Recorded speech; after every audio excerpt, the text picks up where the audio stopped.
Just gonna put that down? Yeah. Right back home.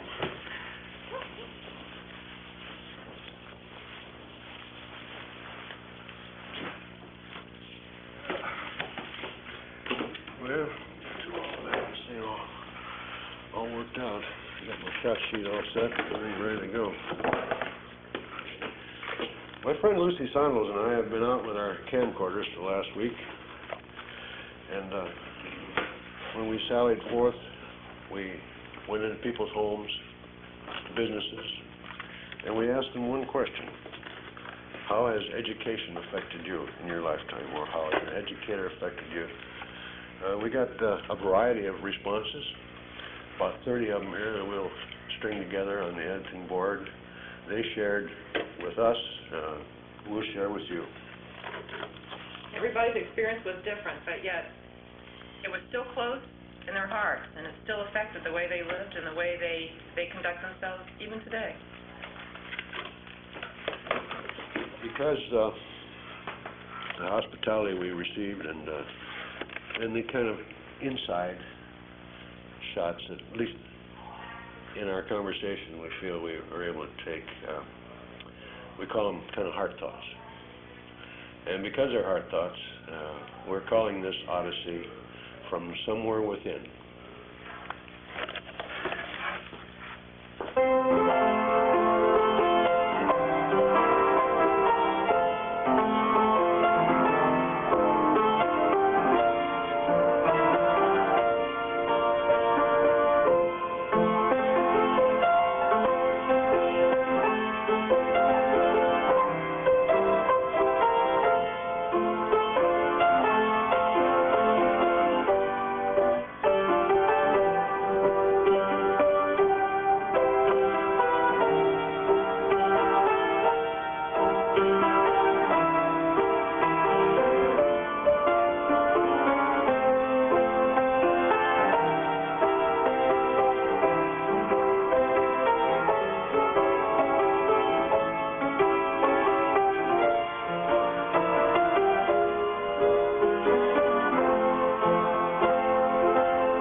I have just played the Wadsworth High School alma mater. This is written by Gloria Lester and Madge Williams, and they're both graduates of Wadsworth High School. I came to Wadsworth in 1939 and taught for 35 years. And I always thought this was the best school system that there could be around. And I enjoyed our operettas and our programs that we had for the children, and the cooperation of the parents and the teachers and children was just great. We couldn't have had a program without them. And out of all of this, it came a great fulfillment, and I love teaching.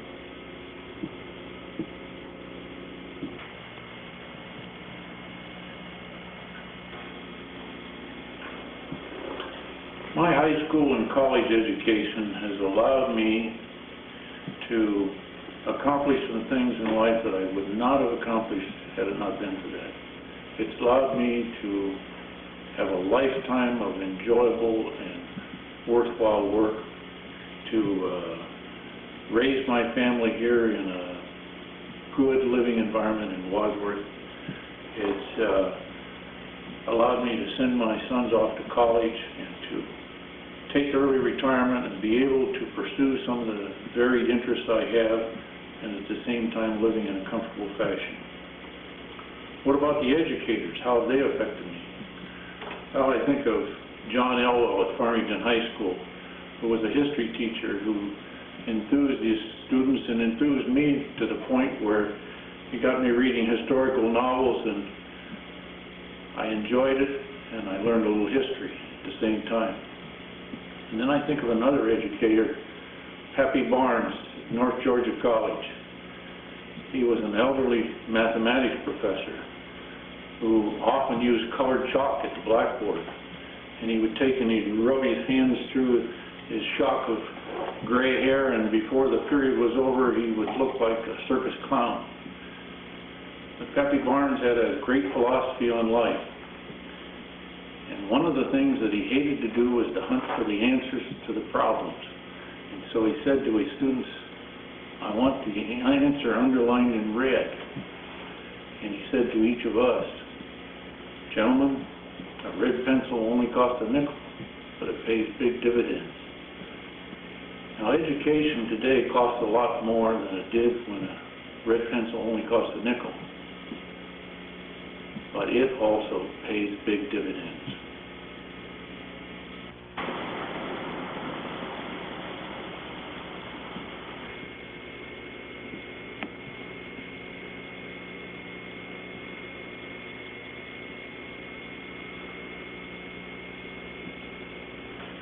When I was about 15, my folks moved our family from what would now be called inner city Akron to Wadsworth. And it wasn't long after that that I met my first real-life school teacher. I'd never met a teacher out of the classroom before. And over the years, it has enlightened me to see teachers that I have known, that have taught my children, live quiet, dignified, intelligent lives. They not only gave mentoring and inspiration and leadership during their classroom hours, but they do by the way they live their lives. And I think you find that in a small community where you have a continuity of teachers who continue to teach in the same system, and most of them live in the community also. I wanted that for my children. I had it for myself.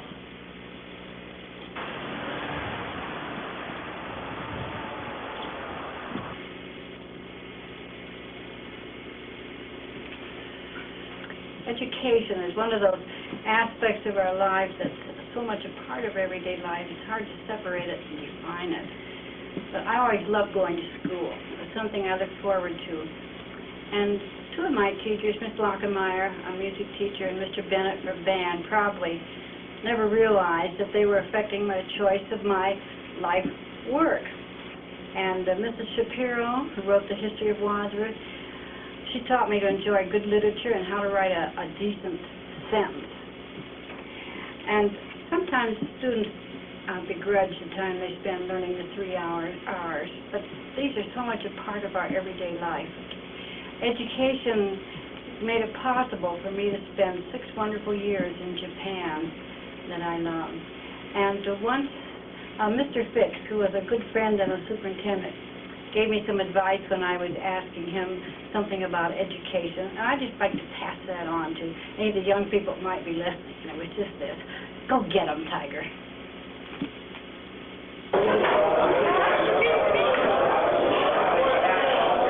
Back in 1928, I was a sophomore in high school, and the superintendent of schools had told a local merchant, R.B. Snell, that I was a good choice for helping in the store.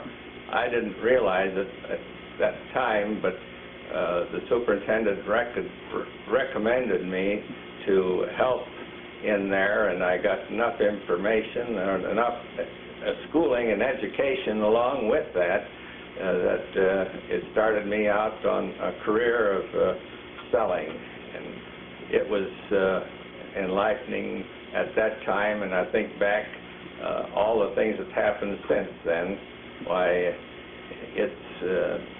it's quite important to have a start in education, and that's when I think I got my start. Okay?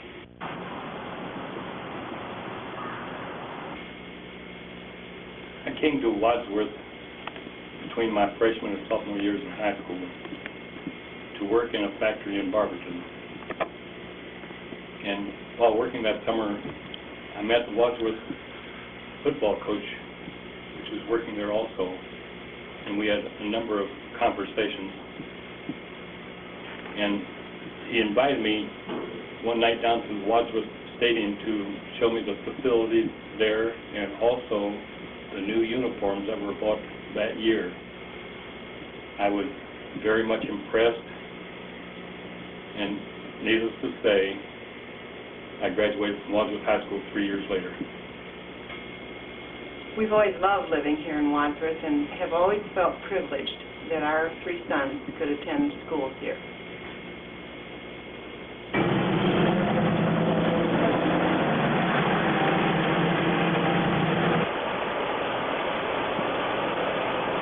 Education does not stop when you leave high school. Continue on for the rest of your life. I have been barbering for 45 years, and from the day that I started, my education has grown with my profession. At the time that I started barbering, flat tops were the ultimate haircut. I was possibly one of the better ones in town, but I had to work at it. Then in 1965, the long hair came through, and I had to regroup myself in order to stay in business. So I went with the rocker, who were one of the better people in hair here. We had to go down on Saturdays and Sundays to go to the classes. And as far as I can see it, education never quits throughout your whole life. I went through the Wadsworth school systems from Franklin grade school right on up through high school. Both my children came up through the system also. And the education they received, second to none, I believe, in the Wadsworth school system. They went on to Akron University and both graduated from Akron University and are now working and have children. Have a life of their own, and I tell you, in my own experience, I go to schools all the time in my job, and I have to continue my education as well. And it's a real rewarding experience when you can learn and put that learning into practice. We need to all attend as many schools as we can and continue to learn.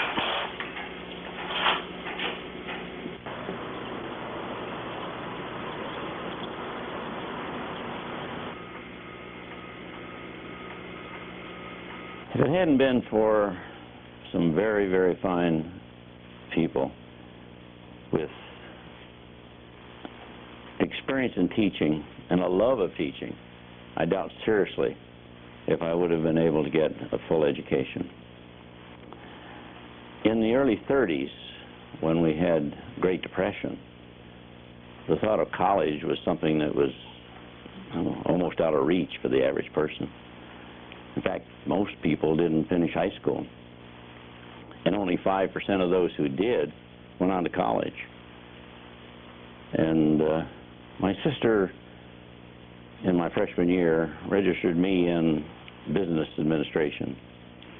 In those days, if you did not register in college entrance, come graduation time, you didn't go to college.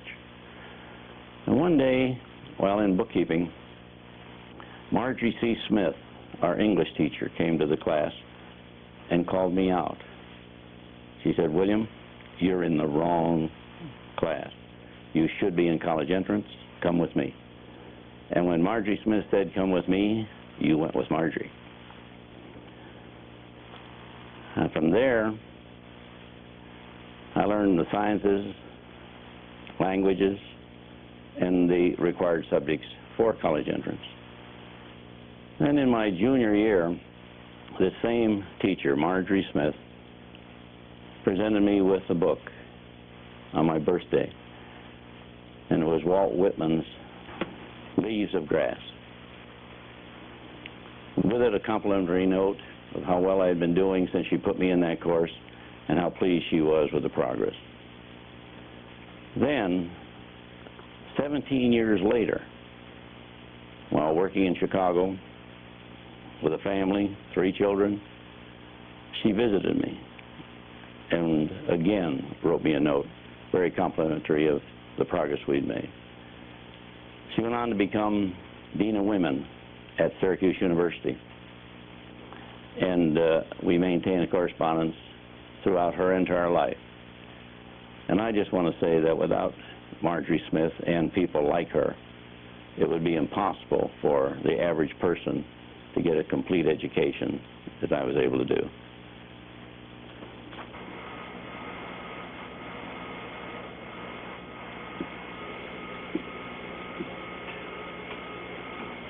When I retired from Smith Dairy, I was only 57, and that was too young to quit. And I had known Bill Heil ever since he and Mary started their housekeeping after he got back from service. And so I thought, maybe I'd like to go to work for the school. And so I saw Bill one day, and I said, Bill, if you have any odd jobs or part-time jobs at the school, I'm going to retire one of these days, and I'd be glad to do that. Well, it all ended up that Bill Heil gave me one of the most interesting post-retirements, or a new job on top of an old job, that I could have ever had, because it has always been a pleasure to look back on my affiliation with the school, to see how the principals conducted their buildings, how everything was kept in order, the dedication of the teachers and devotion of the kids and the teachers. And it's just something that I'll just relish the rest of my life.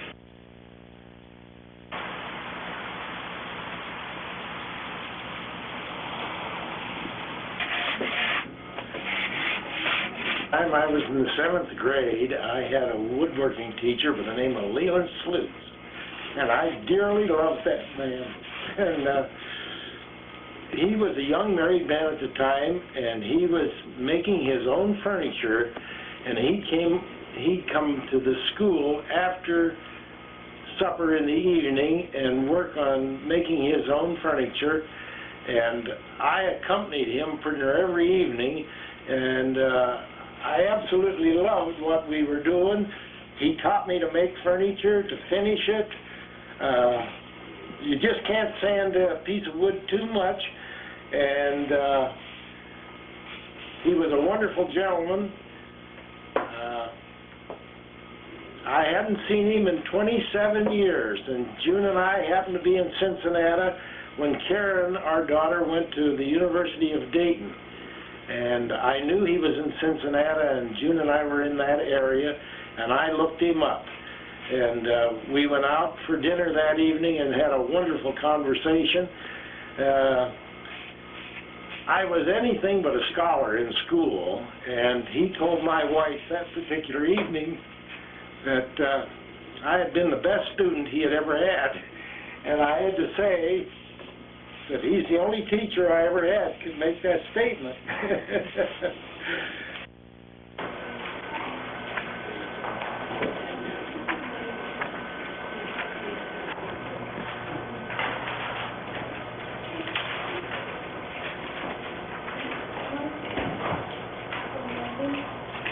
My family moved rather often, so I went to several different schools, 3 elementary schools, a junior high, and 2 high schools.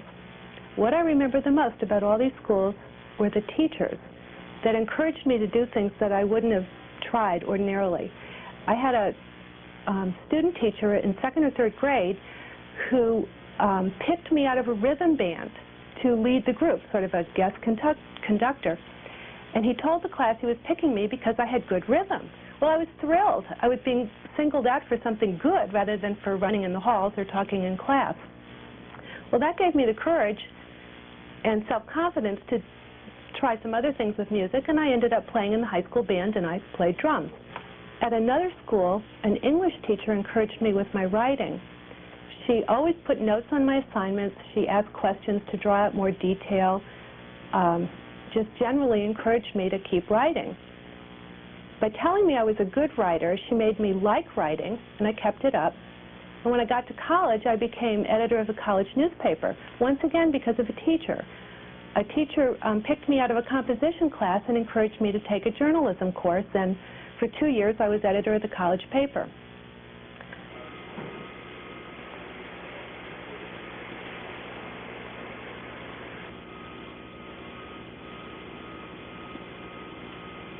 There are 2 teachers that I remember from Wadsworth High School. One of them is Oliver Cooper. Oliver was our English teacher, and I think he's the one that really taught me how to study. He taught us a lot about Shakespeare, and that we really had to get our homework done on time, so he really helped me through the rest of my schooling. The other teacher that I remember is Kingsley Sears. Kingsley was the vocal music director, and through all the productions that I helped him with through my years in high school, I really learned to enjoy music.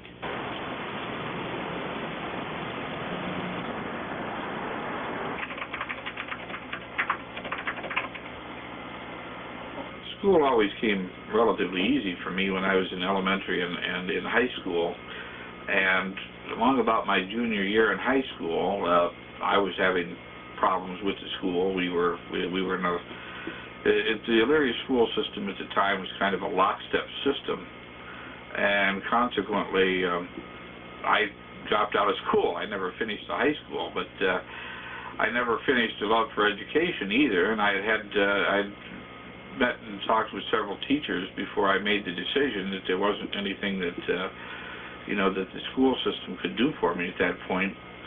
And the one teacher impressed upon me that without a degree you were never going to succeed very well in beyond your school years, and consequently it kind of intrigued me. And after a couple of years in the work market, I learned that the value of the advice was very good, and consequently I took the exams. Although I don't have a high school diploma, I now have a master's degree in political science and a bachelor's degree in political science by taking the exams that I needed to take to get back into school. And consequently I went on to college, and in college I met some extremely fine teachers who kind of inspired me. At the University of Michigan, I met a Dr. George Eastman who inspired me in Shakespeare. Before meeting him, I never thought much of Shakespeare at all, and after meeting him and his ideas and listening to his lectures, I've now read all of Shakespeare's plays and enjoyed every one of them, and I now understand what Shakespeare is all about, why he's considered to be the finest English writer in history.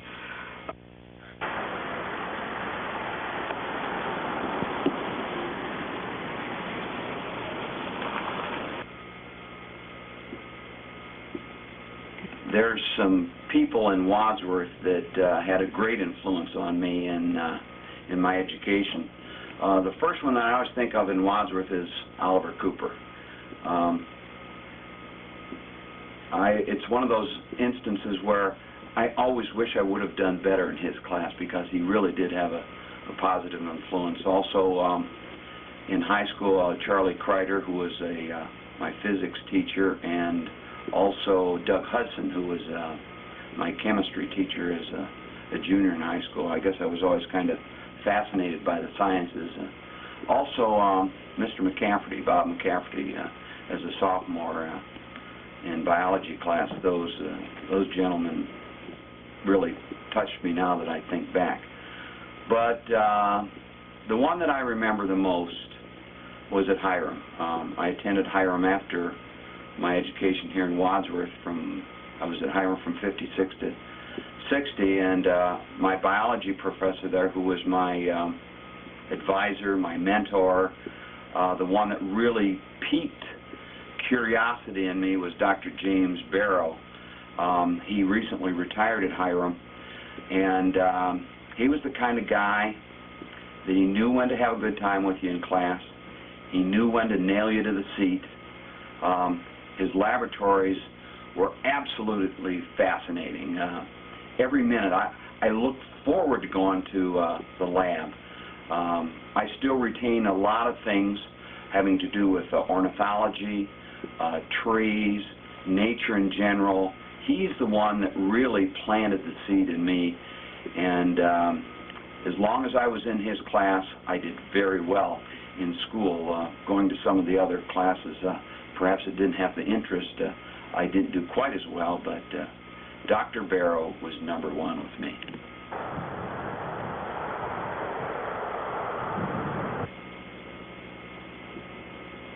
I think my favorite teacher was the one I had in both 4th and 5th grade. I was lucky enough to have her for 2 years, and I have to tell you a little bit about our school. It was an ethnic neighborhood. We had probably every nationality imaginable, just even on my own street. And our teacher at the time was very young. I think she probably was just out of college maybe, or perhaps she had a year or two experience, I don't know. But anyway, I had her for both 4th and 5th grade, and she was a terribly creative person. This was a time when school was pretty regimented, and many of the children in our class had English was really a second language. And she kind of tapped into our differences and made it a creative experience. She had,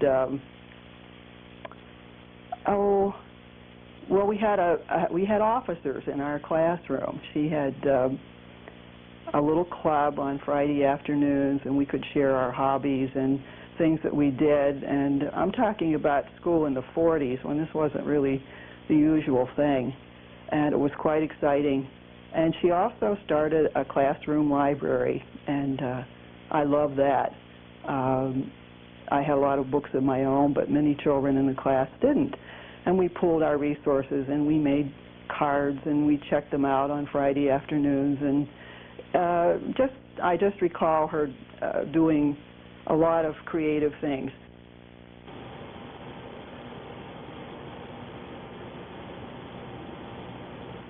I fondly remember Miss Finley, my senior high school English literature teacher. I remember the twinkle in her eye, her broad smile, and her animated style as she talked about the subject she loved so much. Miss Finley really affected my life. She taught me that one should enjoy what he or she does for his livelihood. She encouraged me to become a teacher and to share my love for literature and for the English language with students. And I'm very proud to be an educator, and I'm proud to have been a student of Miss Finley's. I wish her well in her retirement, and I thank her for how much she touched my life.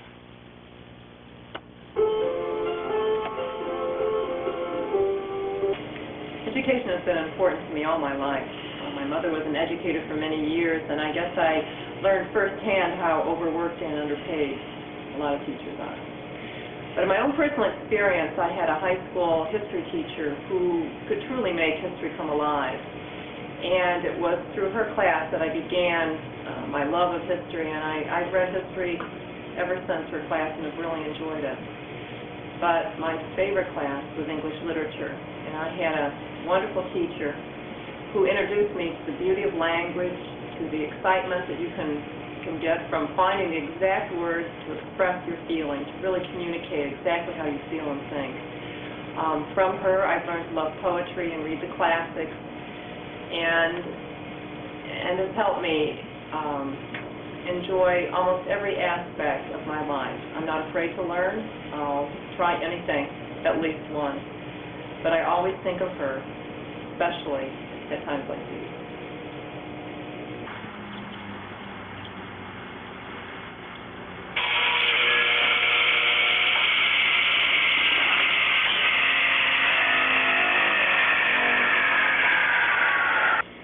Just the simple job of cutting off a board meant that I had some good math teachers in my background. My father helped me a lot with my carpentry work, and I was lucky enough to be involved with the Wadsworth school system, teaching the carpentry in the carpentry program for 19 years, and I still involved with that, because I believe in vocational education. Our youngsters, they have to have something to take with them when they leave the high school. So if I've helped them in some small way, that's I feel real good about that. So here again, I'm glad to be a part of this city and this school system.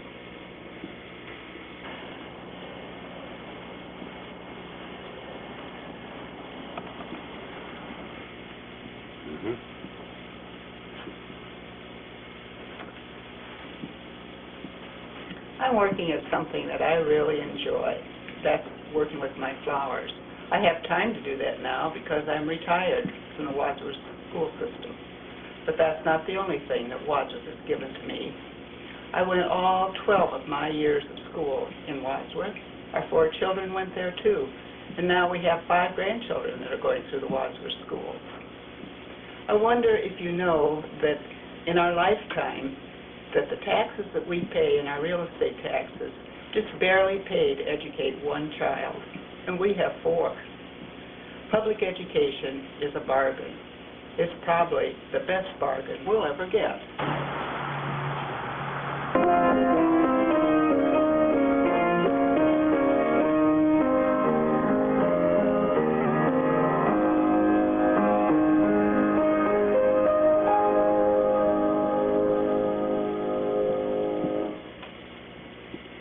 Education is continual, from before birth to the termination of life. It is a continual interaction between family members, parents, children, teachers, siblings, pupils, church, community, all situations. It requires sacrifice on the part of a lot of people also. My father was determined that all 5 of us would have a college education, even though he was just what he called a dirt farmer, a small dairy and general farm. My elementary school days were spent in a 1-room schoolhouse where we had to walk every day because we had no car at that time. We were Depression children. I went 2 years to Grand Rapids Junior College after spending 4 years in the local town high school, and then, of course, on to Michigan State University to finish my education as a public school music teacher with organ, piano, voice, and all of those things, as well as working for my room and board. My first teaching job was in Coldwater, Michigan, where I had 4 elementary schools, plus the vocal music in the junior and senior high school, and an organ job on the side.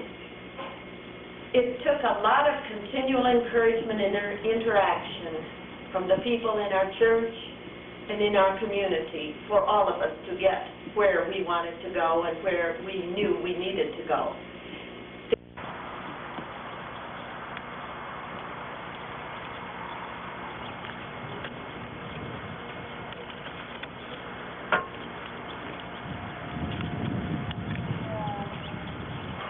There are two main ingredients for our school when we talk about schools. One of the teachers, one of the students that they teach. Well, I've been very fortunate in the past years to work with many fine teachers, and their products have been exceptional.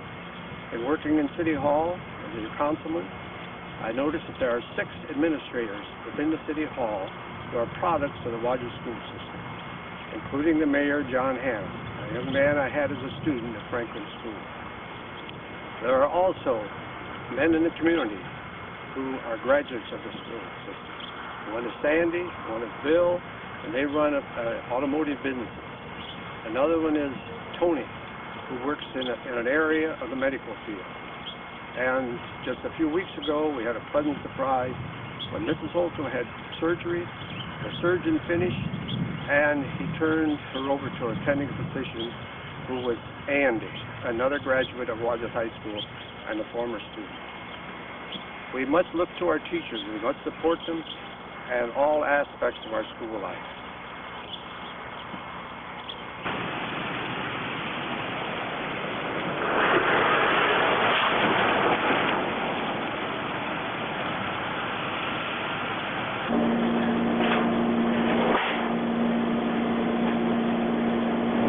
Education never stops after your completion of school. As a matter of fact, it stops after school. Give them a chance to practice what you learn in the book. When I was in college, I tried to finish my education at one time, but because of personal reasons, I had to drop college, but I went back to it frequently. As I get older, with a bigger family, it's hard to go back to college, and right now I'm trying to go and finish my degree, and really graduate.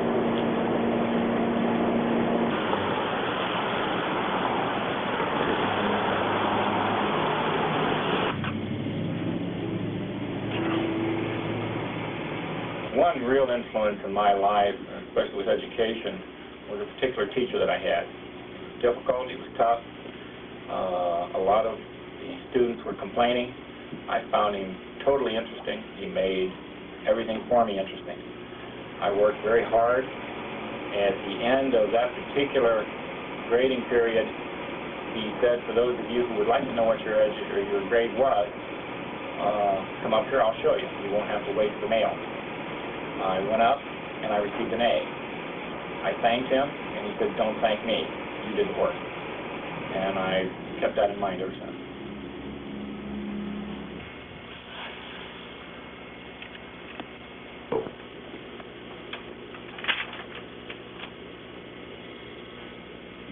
I've been interested in education ever since I was a small child. My father was a teacher, and he brought home tales to tell during dinner time every night. Interesting ones. I had many other teachers through the years who did the same things for me as far as making me interested in education. I'm still interested. I taught school for many years, and I support any problem or anything that I can support in the school system in the community where I live. I think this is one of the things that every person must do to give back what was given to him or her during the years of education time.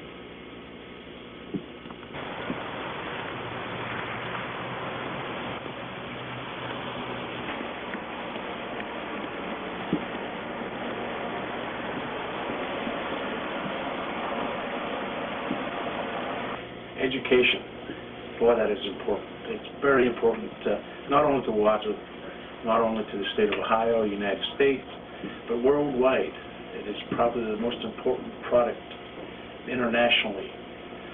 My own education started a few years ago in the United Kingdom. A teacher who impressed me and influenced me very much was a man named Mr. Selman. He was a language teacher, spoke fluently in nine languages.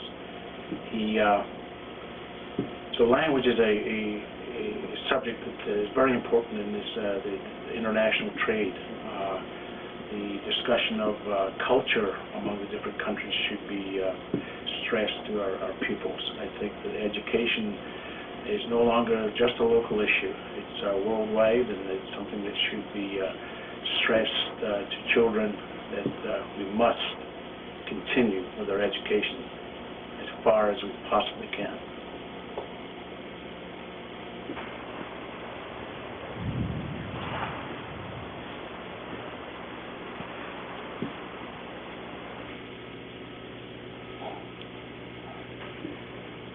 suppose from the time I was a child, I was interested in the arts. I remember writing a play and directing it when I was in the 6th grade, and I think I thought I was Ilya Kazan. But fortunately, I found some good teachers.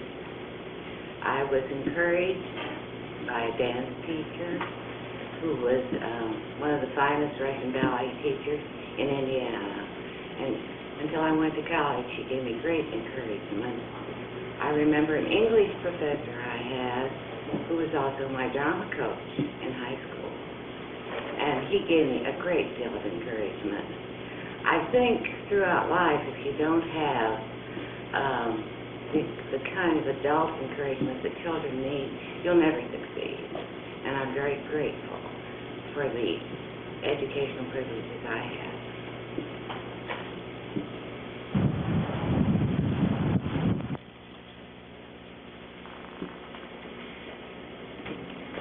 My first year of teaching was in Spencer, and we were fortunate to receive the salary that we were, but the girls in Akron were getting scripts, so we were very fortunate. They're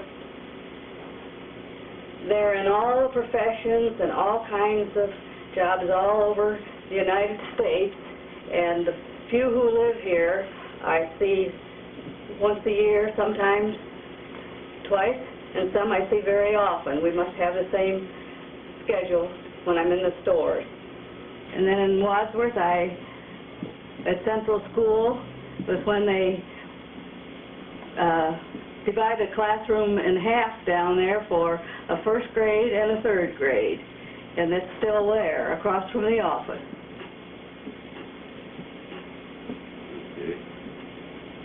In 1953, 2nd semester, I went to Franklin School, where Miss Hannah had a large class and was teaching morning, and then another class in the afternoon.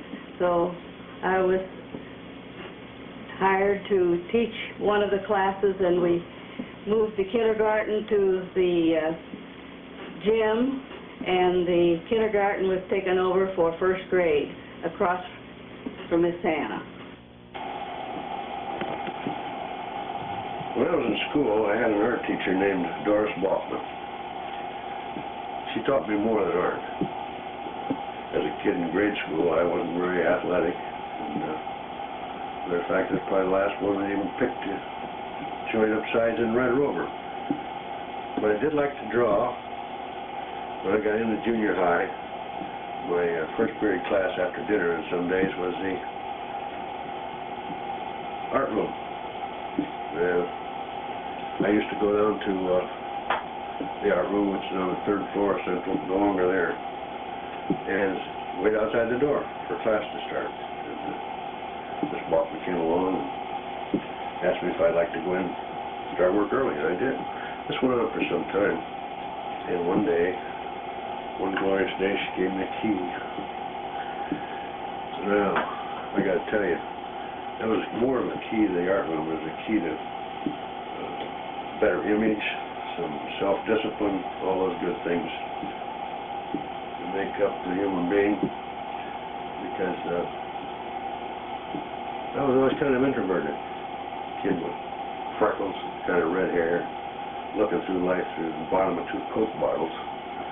You don't have a very good image of yourself, but she brought it up. They called her Maestro. I've noticed in some of my dealings in this life that people you like, you give nicknames to. And Doris Baldwin, I couldn't call her Doris, and Miss Baldwin, we were closer than that, so I called her Maestro. She gave me a way to go. The old eyes are giving me a bad time here. I think we'll just lock it in for the day. Doris Baldwin's fiancé was killed shortly before she was to be married. I suppose too many people know that. She married late in life after she graduated. And for about 35 years, her students were the family she never had.